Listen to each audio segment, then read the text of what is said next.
Ես նշեցի, արգելի գործընկերներ, եթե ես կոչով դիմեմ, որպեսզի ինձ հետ մասնակցեն իմ ենթականները, նորից եմ ասում, դրա պատկերը ձեզ համար ինձ թվում է պարզ է, ինչպիսին կլինի։ Ես նորից եմ հերքում իմ կողմից որևէ մեկին, որևէ բան կոչ անելու։ Իսկ ինչ վերաբերում է մամուլում գրված ցանկացած բան ճշմարտություն ներկայացնելուն։ Ինչ տեքստ կուզեք, տվեք, տամ մամուլում գրեն, դա կդառնա ճշմարտություն։ Գրեք, երկու տող գրեք, կուզեք կես ժամից մամուլում հայտնվի։ Դու դարձնենք բացարձակ ճշմարտություն։ Չէ, մի ընդհատեք։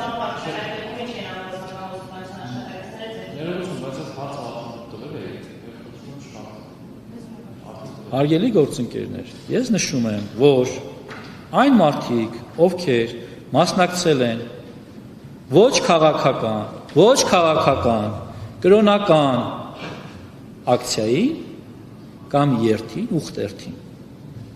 յուրաքանչյուրը իր որոշմամբ մասնակցություն կարող է ունենալ, բայց ես դրա մասին, այդ թվում նաև որ կարող է ունենալ, հայտարարելու փորձ չունեմ, չեմ հայտարարել։